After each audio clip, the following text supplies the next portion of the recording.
کیا یہ جو نقصان ہوتا ہے، نقصان کے اندر روزہ چھوڑا جاتا ہے، تو کیا معمولی سے نقصان کے احتمال سے روزہ معاف ہوتا ہے؟ دیکھیے یہ بات یاد رکھ لیجئے، صحت کے اعتبار سے معمولی نقصان پہنچنے کا جو ایک احتمال، اس سے روزہ معاف نہیں ہوتا. یعنی ایسا نقصان ہو جس کا عام طور پر برداشت کرنا جس کو بہت مشکل، جس سے زندگی خطرے میں پڑ رہی ہو، یا کوئی شدید نقصان، اگر کوئی واقعی ایسا کوئی شدید نقصان ہے تو واجب تو چھوڑیے، روزہ رکھنا حرام ہو جاتا ہے. وہ ایک شدید نقصان والی کیفیت ہے. لیکن معمولی نوعیت کا ایک احتمالی خطرہ، شاید ایسا ہو جائے، اس سے روزہ معاف نہیں ہوتا. یہ بات یاد رکھ لیجئے. اب یہ ہر شخص اس کے اور اللہ کے درمیان ہے، اس کے اندر کوئی مجتہد بھی بیچ میں نہیں پڑتا ہے، کوئی عالم بیچ میں نہیں پڑتا ہے، آپ کے اور اللہ کے درمیان معاملہ ہے. وہ اللہ کے جس کو کوئی دھوکہ نہیں دے سکتا. آپ کو خود دیکھنا پڑے گا کہ واقعی چاہے ڈاکٹر منع کیوں نہ کر رہے ہیں.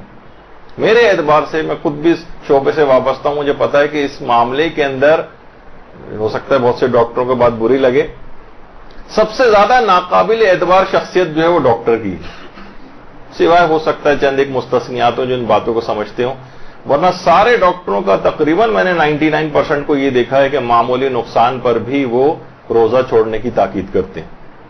جب اس شریعت نے بھی اس بات کا اہتمام کیا کہ ڈاکٹر اگر کہہ بھی دے کہ روزہ چھوڑ دو لیکن مریض کو اطمینان ہے کہ میں رکھ سکتا ہوں، تو پھر ڈاکٹر کی بات نہیں چلی. اور ڈاکٹر اگر کہہ بھی رہا ہو کہ روزہ تم رکھ سکتے ہو، لیکن مریض کی خود اندرونی کیفیت یہ کہ وہ جج کر رہا ہے کہ نہیں میں نہیں رکھ پاؤں گا، یا میں نہیں رکھ سکتا اب روزہ، اتنی شدید اس کی طبیعت خراب ہے، چاہے ڈاکٹر بظاہر کیوں نہ کہے،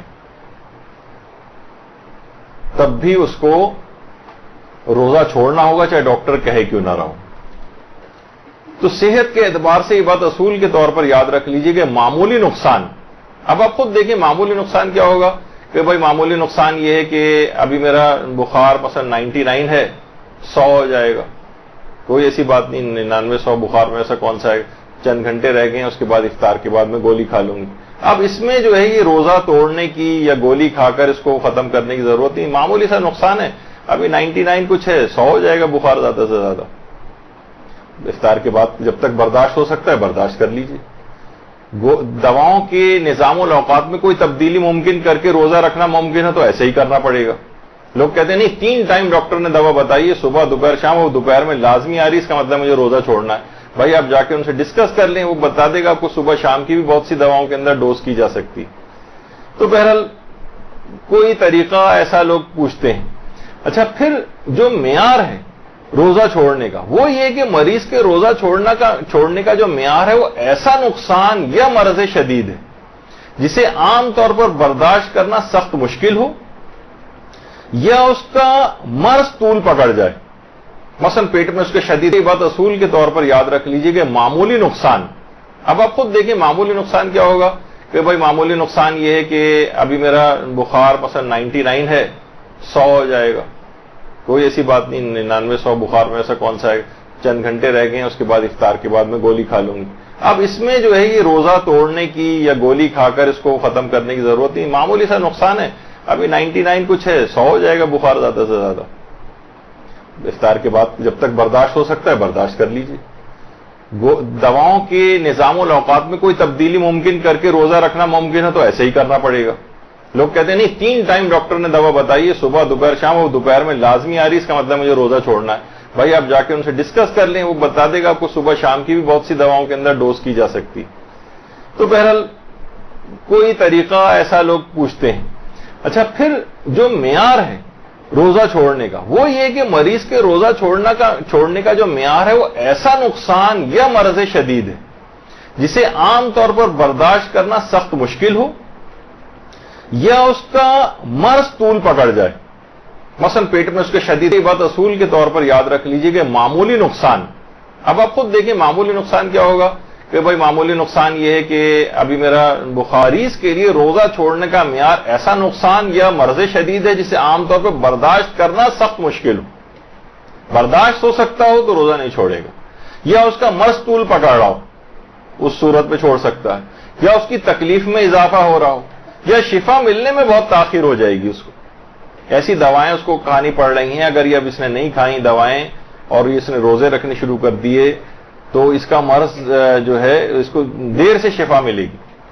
اور ان باتوں کو چاہے اس کو یقین، ظن یا احتمال بھی اگر ہے تو ایسا خوف جس کی بنیاد عقلی ہو.